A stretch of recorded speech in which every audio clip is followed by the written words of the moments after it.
there's something wrong with it. A certain level. What's it?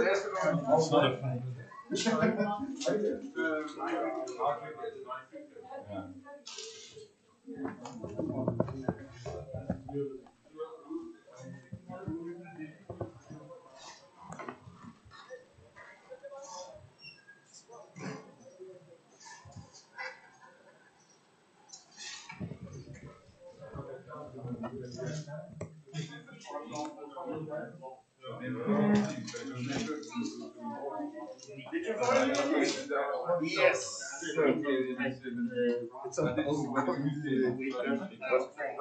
Show that to the but you got it. So that's actually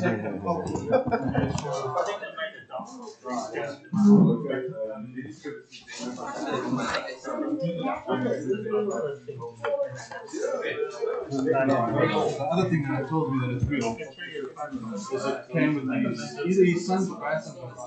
So there's no way it could have been fake.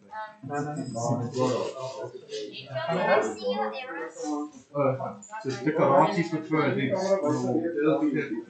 That is worth 40 to 50 miles.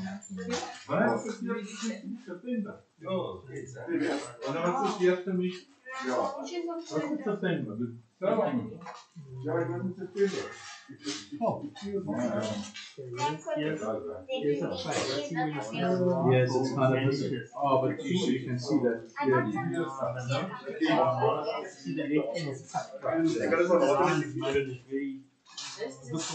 See another big thing.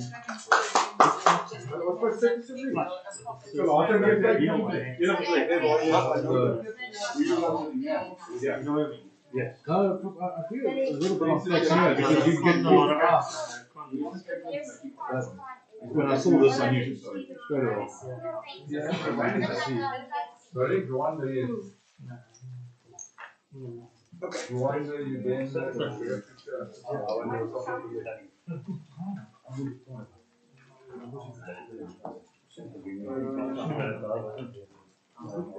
No, you are out of view there, so that's a good position. That's fine. Right next to you.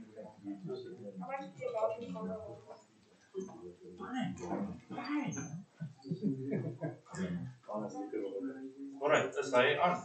Yeah. Alright. So we start. Can I get a cue? Alright, good afternoon everybody. Welcome again to the Western Cape Numismatic Society meeting. It's been a while. I think we last met each other in September. Let me start off the bat by thanking Pierre first of all for all the work that he's done since we met last. Really done and put in a lot of effort and it's really appreciated. I can share with you that we've attended some meetings for some of the other clubs. And I'm quite excited to see how the interest in numismatics is alive, and certainly we're part of the movement to try and keep it growing. It's nice to see all the youngsters here. Keep going, build on your interest, scratch around, and hopefully buy some of my coins one day. We're going to have a couple of sessions today. We're going to have John sharing with us how and what he does in terms of coin preservation and cleaning. Again, we don't advocate that you should clean your coins if you do not know how to clean your coins. So that's something that you need to take a lot of time to master and become familiar with. Please do not just clean your coins with anything that you find in your cupboards. Then we're also going to have a session by Adrian Geordie. Adrian, like we introduced you last time, he's got quite a vast collection in both coins and numismatics, medals. We're fortunate enough that he's going to share with us some of his very rare and special banknotes today. So Adrian, definitely looking forward to that, and thank you for all the effort that you put into that. So without any further ado, we might have an open floor session as well later. If we have some spare minutes, please ask any questions and we'll try and answer your questions, or if you want to share something specifically with the other members that are going to view the video as well, that will be appreciated. All right, without any further ado, Thanks, John. Good afternoon, guys. You'll have to go to the video. Right to the video. Let us remove this if everyone doesn't mind. Difficult. Yeah, so Pierre asked me, Jean, did you please do a little speech on cleaning coins? Okay, the first thing I can say is you don't clean coins. Okay? We need to try and yeah, like conserve coins. That's what we must do. So the only time that you conserve a coin is if you see that one of your coins in your collection is basically going to get ruined if you don't do something about it. Okay? So I did a little bit of reading obviously as well once, because I do my own playing around, and I've been playing around with this book for many years obviously.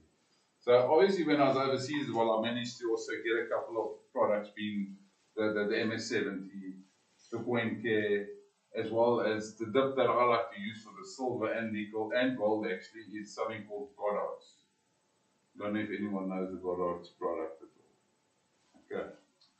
So at the end of the day, like Waldo also said now, guys, you must never ever, whatever, if the coin is not going to go to waste, it's not going to get destroyed by the way it is at that stage, just leave it.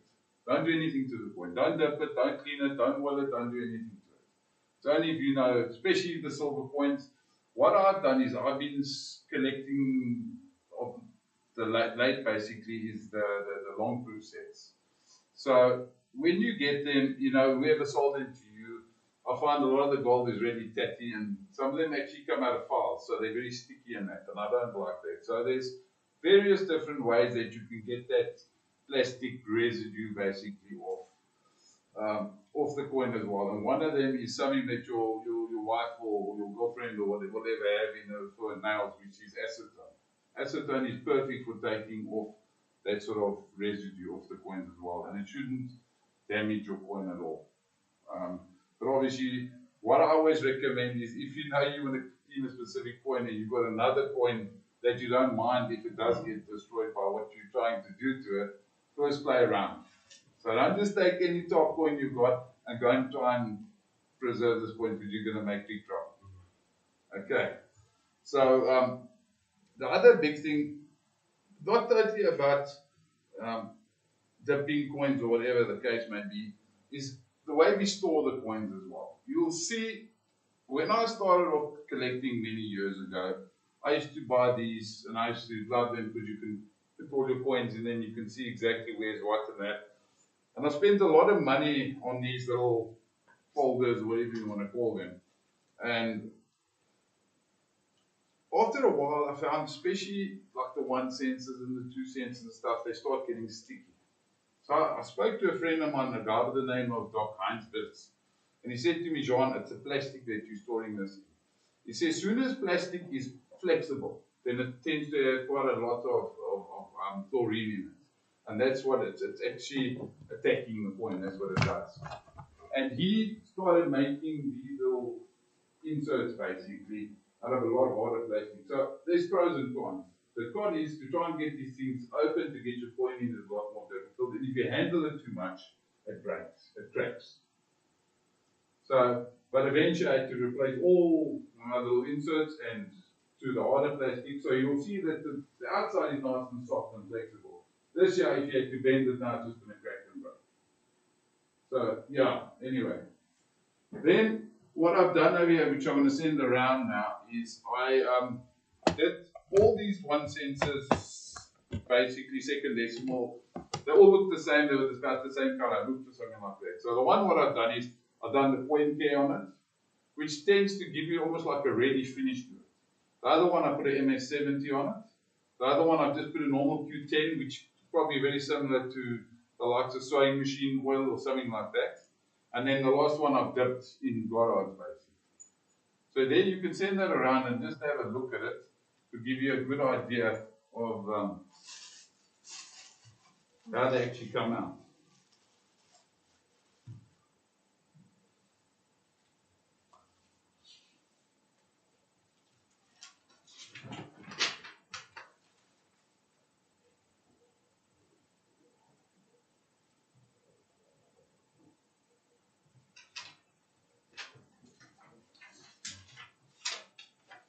So also I printed something off the internet here, and I'll send this around as well. And what the guy basically said, he said this is a good example of what happens to a coin if left untreated.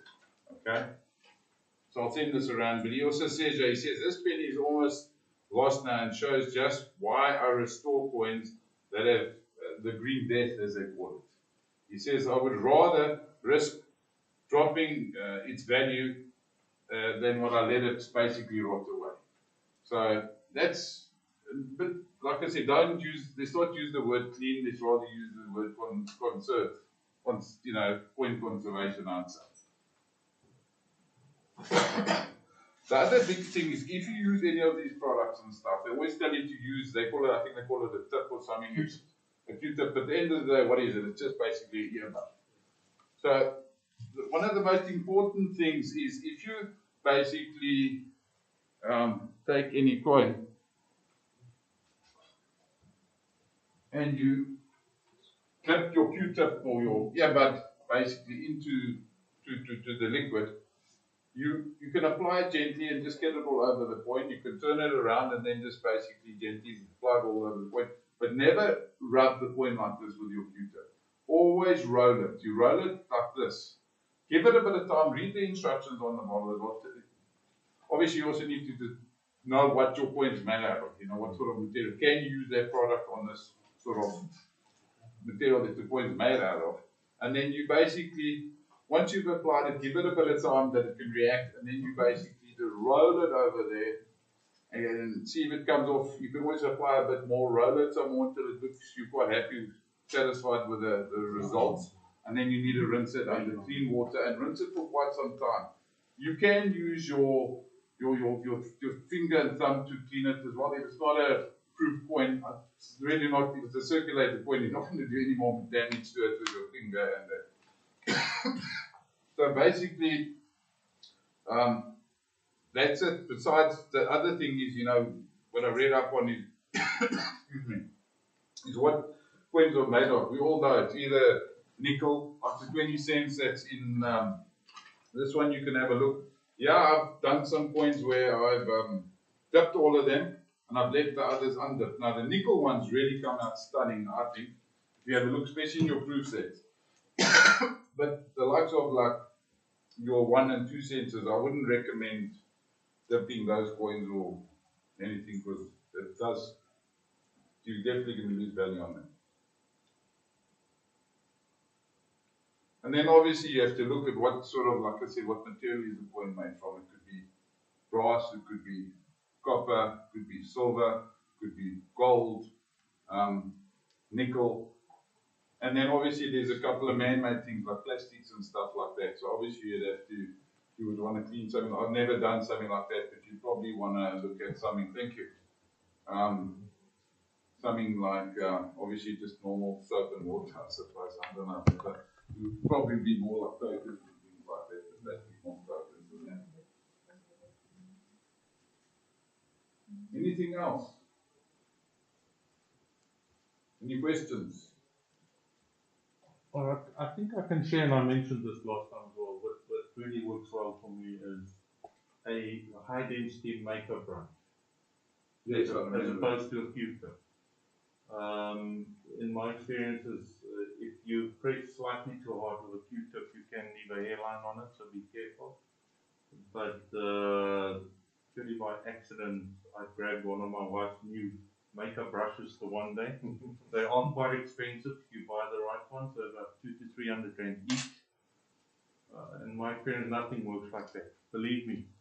So get yourself a high density short makeup brush and try that out. Have any of you actually tried playing around with basically conserving coins? I'm sure everybody has tried it. PVC damage is the one that I do a lot of. The PVC damage. Yes, the PVC damage. What do you use to just acetone? It looks like a charm. Okay. It's just general chit chat, while I'm up here, that everybody gets a good idea of, but we all, I think, understand. We've been in the game long enough to know we shouldn't clean up coins. We understand it, but we do definitely need to, conserve them in the sense of, if we know it's going to be eaten up. I find it a lot with, my 1 rand collection is not graded, they're all basically in like a flip file. And I was actually, Dave was around there just now, and I showed him some of the coins I had to, unfortunately, I'm going to have to definitely, because it's going to eventually just, just eat into them, I'm going to have these big pits in my coins, and then in any case, it's worth nothing. So, at the end of the day, you must ask yourself the question, if I do what I'm going to do to it, am I going to lose value? Or am I not? Or am I conserving this coin, or am I not? And that's basically what I think it boils down to. Any questions, guys? Is it sufficient to buy of these coin sheets that just says PVC free? Is that sufficient, or will there be other substances in there that you also want to The get? problem is the stuff they put in to make it flexible Yes. leaches out into the coins. So as soon as they don't have that in anymore, it's just plain plastic. You should be fine. They will advertise no softeners and Yes. PVC. It's a softener that they put in that actually causes it. Yeah.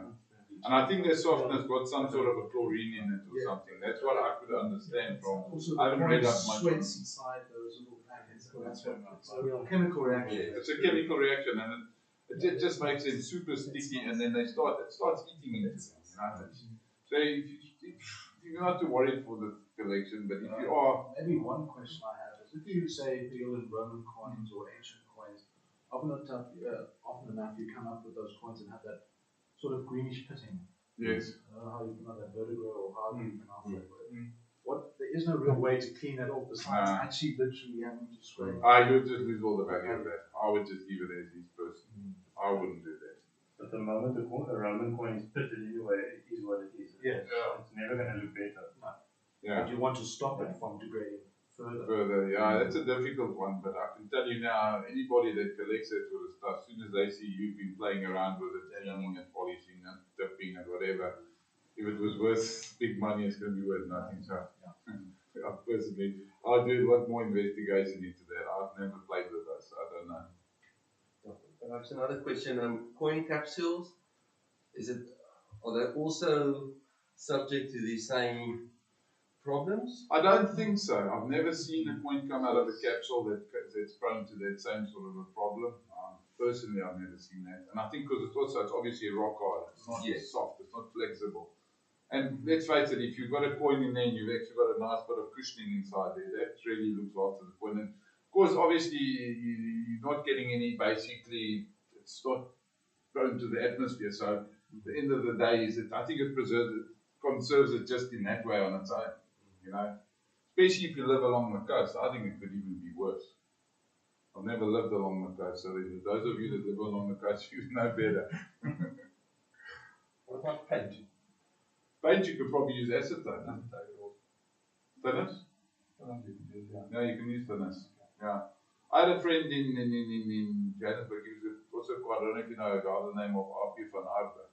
And the one day he had some coins that had with like a varnish on them. And he said, Joe, just leave them in thinners overnight, and it actually did nothing to the coin.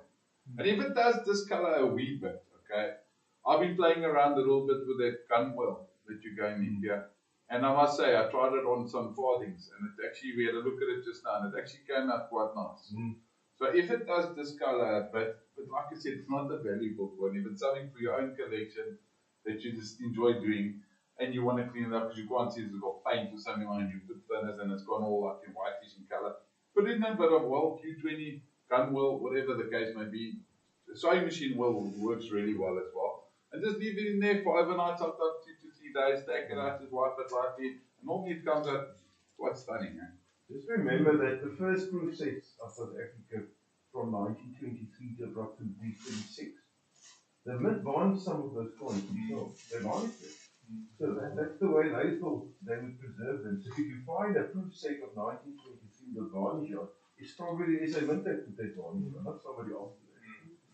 But I don't know if NGC will downgrade the coin because of the varnish. Adrian, I don't know if you saw some of those. As far as I know, they don't. Am I right? No, they're not necessarily downgraded. And it's quite unusual because some of them really came out nicely. Yeah. But I've seen some absolutely horrible examples where you actually want to try and work them and try and see if you can improve them somewhat. But that latter doesn't come off. Oh. So you have to be very careful. I once, one of my experiments didn't work out so well. I would just So say. the 31 proof set. Yeah, that was yours.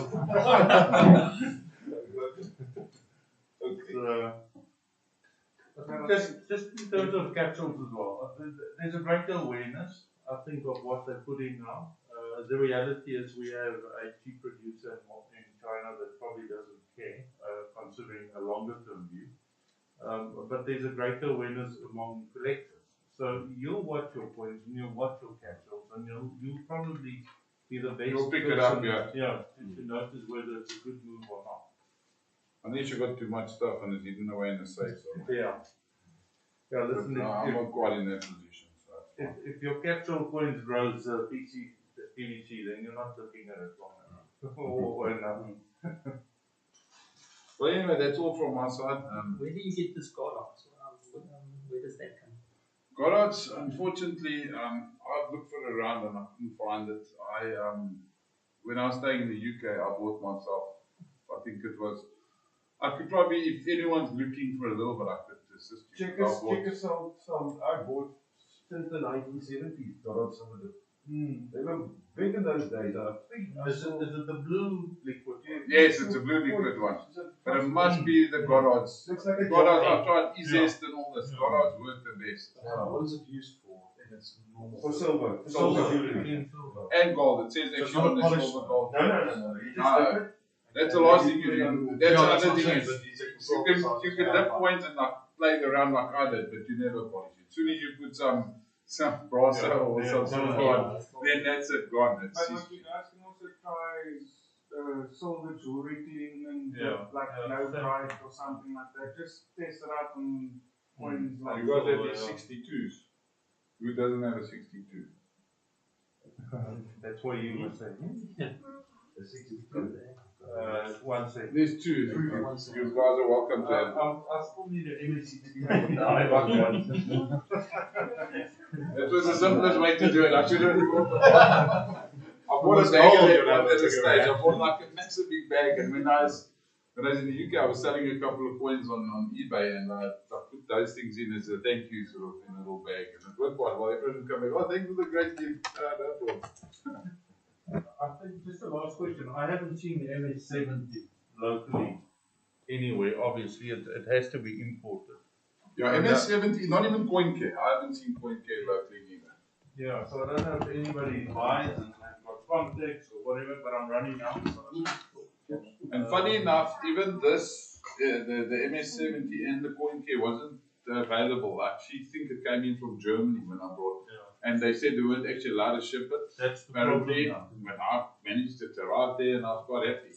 But the Goddard's, yes, I tried a lot of different silver dips. That stuff just really works well. well, that's 62.50 cents we did. Mm. That thing came. That's the one that's currently at the NBC. Yes. Yeah. Okay. But thanks, guys. Thank you very much. Alright. That'll actually be a nice and warm for once it's graded. You show it. Well, yeah, let's just hope it grades very well. Yeah. So yeah, thanks, John. That was very informative. Thank you. You're welcome. We appreciate the effort that you put in. Right. Next on is Adrian Jory to talk about some of his very special banknotes. Thank you, Adrian. This is my favorite one. Okay, well, as I said to you last time, I tend to collect probably too many things, but I thought I'll try something different today. So I've brought some banknotes. I've got a big collection of banknotes, all Rhodesian and South African. But I've decided to bring a collection of banknotes that relate to the Cape Colony. The ones that I brought are quite interesting, and without much more, I'll start and I'll pass them around and you'll get the idea of what they're about. So I've printed sort of two documents which is roughly what I'm going to talk about, but I'll just pass them around, spread maybe one here and one there, and so that side. it's a bit, and then what I thought I'd do is I'll pass them around, just obviously we won't take them out of their sleeves and stuff, but you'll get an idea when you actually see them what they're about. Okay, so I won't read it word for word, but obviously, just in the same way with coins, there's a whole lot of literature available for banknotes. It's pretty much harder to get hold of, but I've got a little bibliography here of the books that I've used to study these particular banknotes. So I thought I'd bring, obviously, one of the first banknotes from the Cape of Good Hope. So when there was the British occupation in 1806, there were some very interesting banknotes that were printed. So I've got an example here of 800 Rix dollars. It's dated 1830, November the 4th, 1830. And it's 3 uncut notes, so it's what would be called in the banknote field a remainder, because it's not a complete issued banknote. So here it is. There are 3 of them on this, and they originally would have obviously been cut and then signed and dated. Well, these are dated, but they would have been numbered. So you'll see here the number line is blank, and then they would have been issued. So I'll just pass that around. So you can also look at the back. You can see it's very thin paper. It almost looks like maybe like tracing paper. It's that kind of thin. But it's actually tougher when you actually handle it than you would expect. The Rix dollars were withdrawn, started the withdrawal in 1832, and the withdrawal was completed in 1841. So it didn't have a very long life. Okay, so the next banknote I'm bringing is something from the Cape of Good Hope Bank. So yeah, I'll pass that around.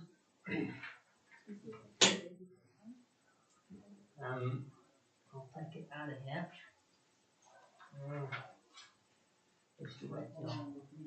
Okay, so here are 2 banknotes from the Cape of Good Hope Bank.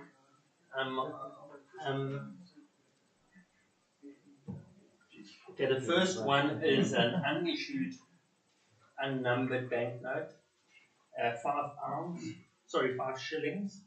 Second one is actually a dated and numbered issued banknote. So obviously these kind of things are extremely scarce, but yeah. Okay. You're taking $5 of its value every time you wave it around. You got a really big. Okay, this has got an interesting history. This banknote, the bank was founded by Mr. Ebden in 1825.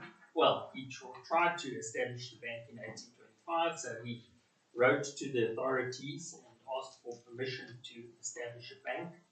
Permission was refused, but nevertheless he printed some banknotes, and they dated 1826.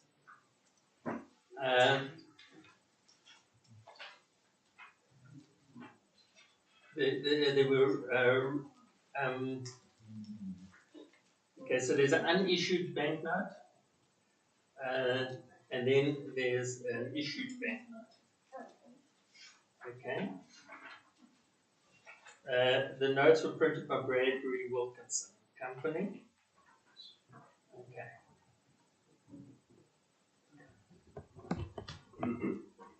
Then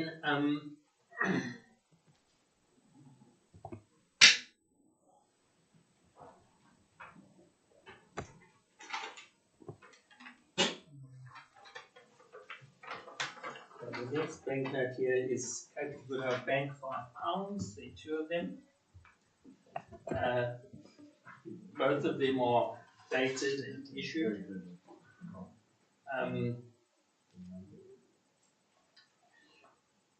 Interestingly, the one banknote you see there, it's issued in Cape Town. So you see the top note, it says Cape Town. The bottom note, it used to say Cradock, and and that's been crossed out and it's been stamped Johannesburg. Dated 1890, the second banknote, first banknote dated 1886. Johannesburg was founded in 1886, so that gives you an idea that the second banknote was used in Johannesburg 4 years after Johannesburg was founded, so it would have been a little mining camp in 1890.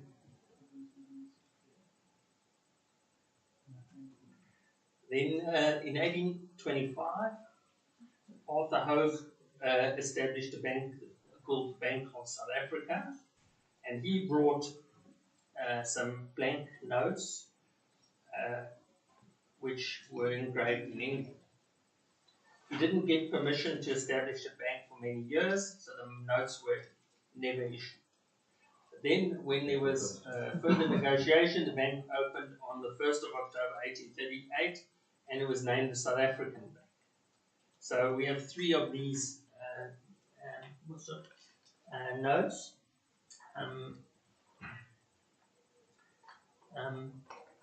So the top note here, sorry, I'll just take this out here so you can actually see that.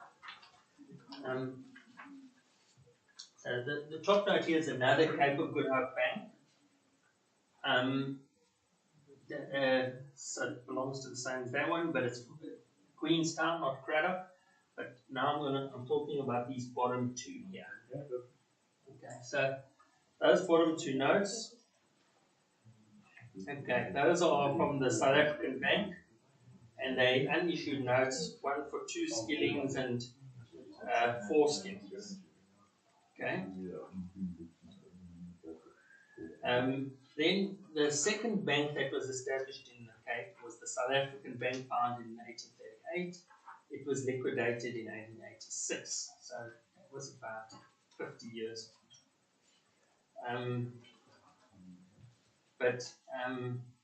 I've got a 5, a 10, and a 20-pound note from this bank.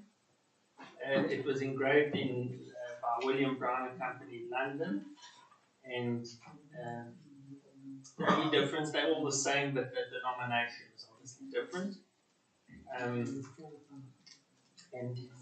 it's obviously in poor condition, but considering the scarcity of these sort of things, that's just the way it is.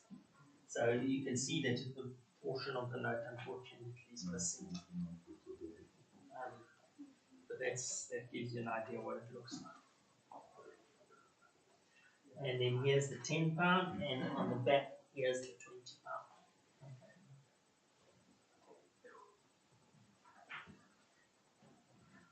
Okay, then we get to some banks which existed in Paarl and Worcester. So the Worcester Commercial Bank, established in 1850, taken over by African Banking Corporation in 1892. So I've got a 5 pound note here. Okay, so that's the Worcester Bank.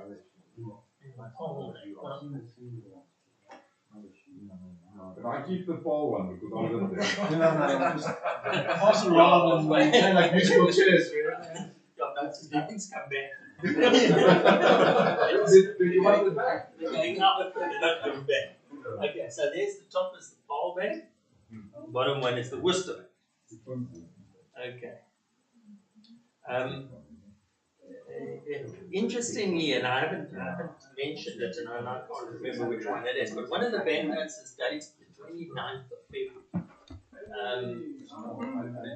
Okay, so It's your birthday, you can keep it. okay, then the George Divisional Bank. Okay, I know it's a lot of different banknotes, and but they're all from this area. So the George Divisional Bank, established in 1860, failed in 1869, so only 9 years. So I've got a 5 pound here. It was engraved in Cape Town.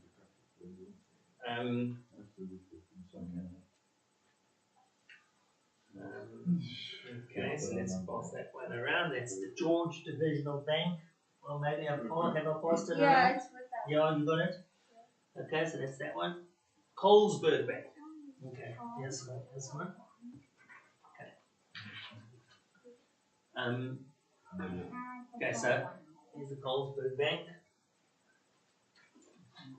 Short-lived bank, established 1861, taken over by Standard Bank in 1863, so only 2 years approximately. And that's a £4 note engraved by William Brown of London, dated 10th April 1862. It's a bit of a strange denomination. It's a £4 note. That is unusual, but several banks issued £4 denominations. The reason being that denominations lower than £3 and 15 shillings, which was 50 Rix dollars, were not legal in the Cape until 1891. So the smallest banknote had to be 50 Rix dollars.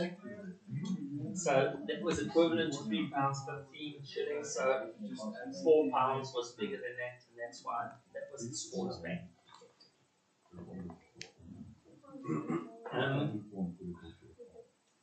Then the Malmesbury Agricultural Bank and the Somerset West Bank. Coming. Can we keep that one? Okay, so the top one is the Malmesbury Agricultural and Commercial Bank, established 1862, taken over by Standard Bank 1878. The £5 note is a rather crude piece of engraving by Saul Solomon of London, of Cape Town, sorry.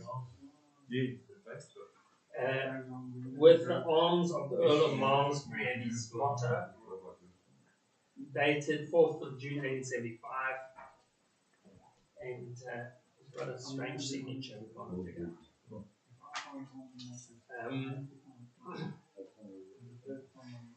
Then the Somerset East Bank. Okay, here we've got a number of notes coming. Okay, so I'm going to pass these two around. This is Somerset East. So there's top three are Somerset East, the bottom one is Barry and Nephews. The Somerset East Bank is a £5 note. Yes, the second note has got the 29th of February 1891. Well, obviously, that was not a leap year, 1891, so that's why it's rather strange. Okay.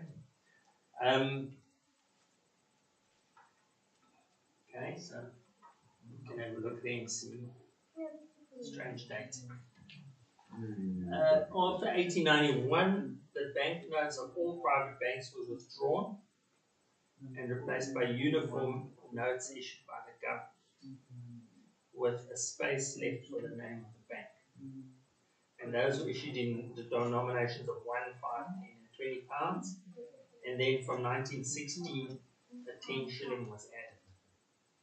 So the banks operating in the Cape in 1892 were the ones that remained were the African Banking Corporation, the Bank of Africa, the National Bank, the Standard Bank, and the Stellenbosch District Bank. So some of those banks we recognize today. National Bank, I think, would be First National Bank now. Standard Bank is Standard Bank, so we've got at least two. In 1850, there were also trading firms in the remoter parts of the district, and they issued £5 notes. They were not really banks, but they issued accounts, and the notes were accepted, although they weren't legal tender. So the most common example of those, you've probably seen them, I would think, is Barry and Nephews. Many of the Barry and Nephews notes are found in unissued condition. So that's the common, because booklets of them remained and they're all unissued. So to find an issued one would be difficult. So you'll see there that one of those is the Barry and Nephews £5 note. Then another example is the Mosenthal brothers between 1854 and 1860. This note here is dated 1857. So that's coming next. Think about that. And then the last one is the Numismatic mine. So these are not official banks, but they issue banks. So there were three sort of companies in the Namaqualand that issued banknotes: Kenyan Company, Namaqualand, and the Namaqualand Mining Company. So there is a banknote from the Namaqualand Mining Company, which was a copper mining company in O'Keefe area, and there's a little vignette with a little picture of the mine in the center of the note, so you can see that there's a little copper mine illustration of a copper mine in the center of the note. Okay, so that's just in general what I've got to show you. I've got other notes, but not here. But that's just a sample of the kind of things that you can, that exist. Then I've brought, just out of interest, a founding document for a bank. This is the deed of settlement of the Colonial Bank, and it's on vellum, and it's rather impressive. It looks like a newspaper, but it's printed on vellum and on the back of the subscriber's signature. So if you have a look at it, when they formed the bank, then they would raise capital and it would be shareholders effectively, and that's a founding document for the Colonial Bank. And what's the date on that? We can have a look. I don't know offhand, and we might be lucky and be able to see it. Maybe I'm a shareholder. 1844. 1844.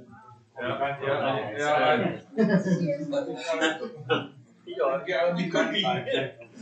Okay. I'll just give you a little, just for those of you who don't know a lot about banknotes. There's a lot of similarities between collecting coins, collecting banknotes. There are a few differences, but each subject has its own intricacies. So if you or not, if you're looking for something else that might interest you, banknotes is a whole subject on its own, and it's extremely interesting.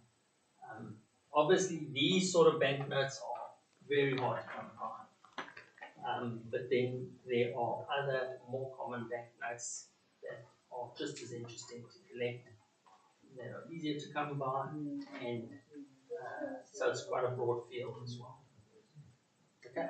Adrian, how did you actually get these? Okay, so I've got that's one question too. okay, so there was a collection, the Institute of Bankers, which is it's the Institute of Bankers, was selling up all their assets basically, and I procured this collection from them.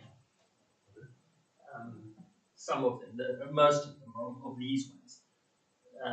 Then I'm just on the lookout. Most of these you'll never see. No, but I mean, that Rick's dollars, that kind of note you do get. I've got the rich dollars I've seen. Yeah. But this stuff that I'm looking at now, so I collect banknotes. Okay, you might see this. Yeah. In my little write-up here, there you'll see the other museums that it refers to. So this write-up the same as that one. Yeah. Can I keep this copy? Yeah. So basically, if you look at most of these banknotes, there's some of them are unique. You won't. That doesn't mean there aren't any, but they aren't known in other collections. Put it like that. Others are known at the Transvaal. What was the Transvaal Museum? I don't know, changed their name, Zika or whatever it's now called. So there might be others in some public collections, but these are that kind of scarce that some of them are unique. Just out of interest, Yeah. do you do any of the conservation on there, or was that actually done previous to your ownership? No, I haven't touched You it. haven't touched it. You don't to know if there's a similarity between the Standard Bank collection and these notes. Like, you know, if they have it, that's quite an extensive collection. The Absa Museum, yeah. I know they don't show everything, but I know they have Look, a massive collection. when the original research for this collection was conducted in 1950, they did a comparison of the known notes in public collections, and so I don't think that, look, the Standard Bank archives will definitely have banknotes, but probably related more to the Standard Bank. The Absa Money Museum has got a big collection, and it may have some of them as well. Then a lot of information in the archives as well. Yeah, but to find the chance of finding these kind of banknotes is very slim, and I mean some of them are 200 years old, so it's almost, you start to wonder how much longer can they survive after, you know what I mean? I've got a banknote I haven't brought today, but maybe if I talk about another topic sometime. I've got Free State, I've got Natal, and I've got Transvaal. So, the one banknote is previous to World War. Previous to World War, but and including World War, but that's more common, obviously. Yes. But previous to the World War, one of those banknotes is, you can hardly, it's faded to the extent that you can hardly read what it is. But it was faded in 1950, because when they describe it then, they describe it like I said today. So it's not like it's deteriorated really, it's there. But it's a unique example supposedly, so it is what it is. Yeah. May I ask, where were these notes printed?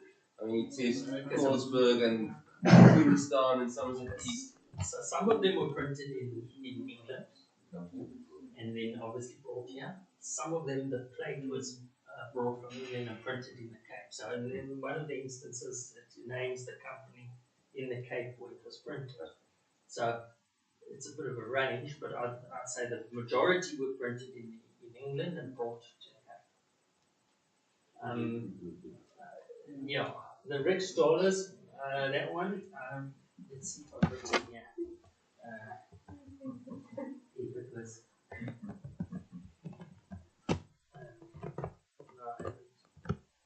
Unfortunately, we couldn't ask anybody because everyone that printed these things are unfortunately dead. yeah, in the archives, they might know exactly where some of them are printed, but some of them, like I say, are printed in England. Some are printed in the Cape from plates brought from England. But they were not regionally printed, they were printed. I doubt it, yeah. Because it doesn't. I think they've done it the same way they used to do tokens. They would want an order, they would send that off to England. Yes, they're fine. Yes. But you're asking, would, for example, let's just pick a town, if it was Paul, for example, you're asking, would it be printed in Paul? Yes. I think the answer is no. Yeah, that would be printed in be Cape. surprised if it was. Yeah. They weren't that sophisticated. I wouldn't. Okay.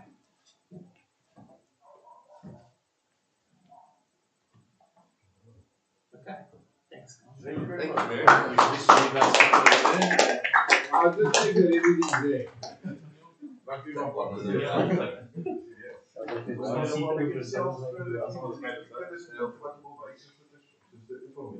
Yeah, well, all right. Thank you very much, Adrian. That was very insightful. Certainly, I think all of us have seen notes today which I don't know about and I've never seen previously. We're going to conclude our meeting now. We're going to have an open and social session. Thank you for everybody that joins, everybody that's here, everybody that's online. We appreciate your support and we look forward to meeting with you again next year. Thank you. Keep well. Bye. Thank you.